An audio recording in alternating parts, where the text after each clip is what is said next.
Some foreigners think it is cute or respectful to press their palm together, like a Taiwan, or do a kung fu greeting to say hello and thank you. Actually, it's cringe in China. The Buddha praying gesture is a deeply religious here, not an everyday thanks. Even devout Chinese Buddhists wouldn't use it in daily life.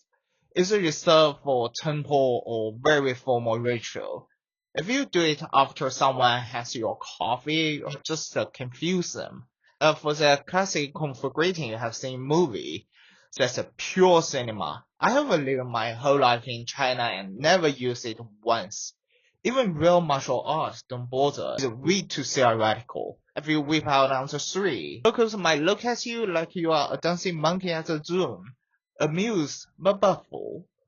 There's also an old-fashioned good luck greeting that someone tourists should try. It's harmless, maybe slightly funny, and old folk might find it charming.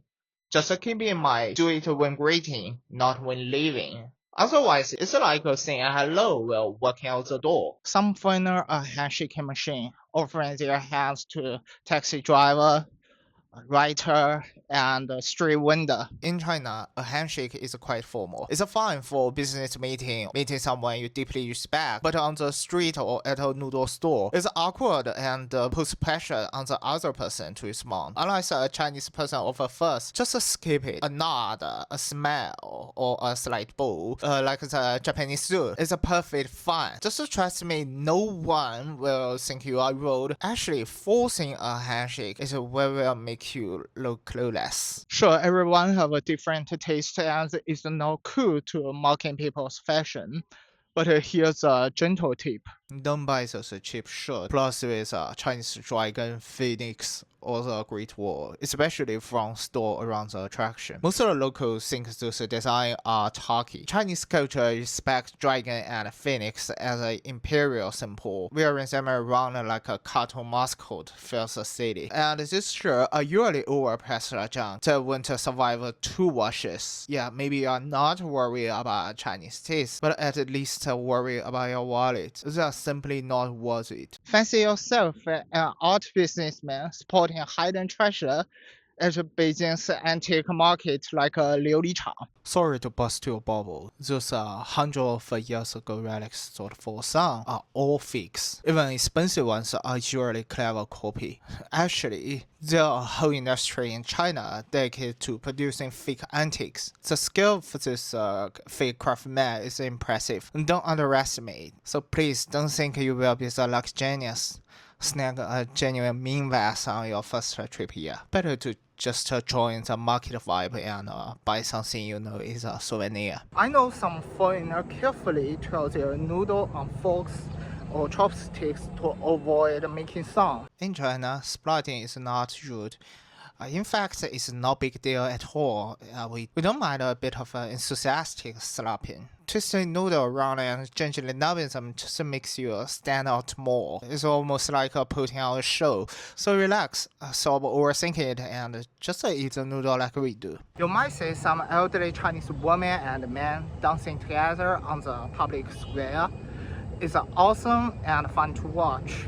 But if you are a young tourist, I really don't recommend jumping. It's very much an older generation thing. So most of the young Chinese people avoid it or even find it is a bit silly. That said, if you are elderly yourself and don't mind a few amused look, go ahead and join them. Just relax and enjoy the moment. The auntie will probably be thrilled to have you. Some foreigners think dumpling are like a bread roll. They have to alongside with rice or noodle. No, in China, dumpling are a full meal. So also, unlike many Western places, the portion size of dumpling here are generous. It might even look strange if you order dumpling and then pile on rice and noodle, so as if you are skipping all the veggies, fish, or other dishes. So unless you are truly stubborn, just trust me, the dumpling is plenty. In the Western restaurant, it's rude to wait or cart a service. You're supposed to catch their eye. In China, this will feel spectacularly.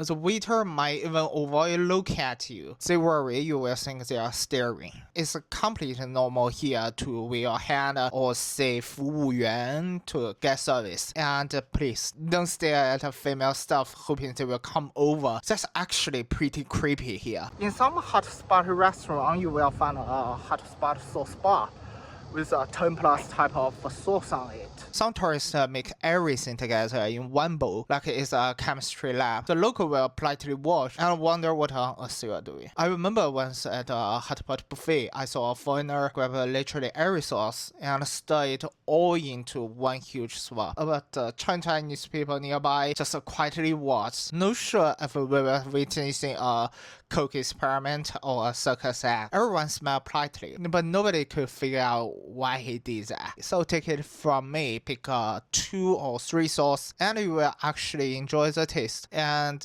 you will save us all the secondhand embarrassment. You see a cute Chinese kid, your heart melt, and you offer them some candy or chocolate. That is a huge no in China. No, don't do that.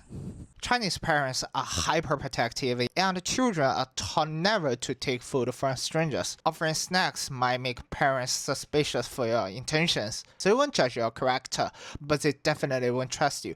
So smile, say hi, maybe chat a bit if they are practicing English, but keep the chocolate in your pocket.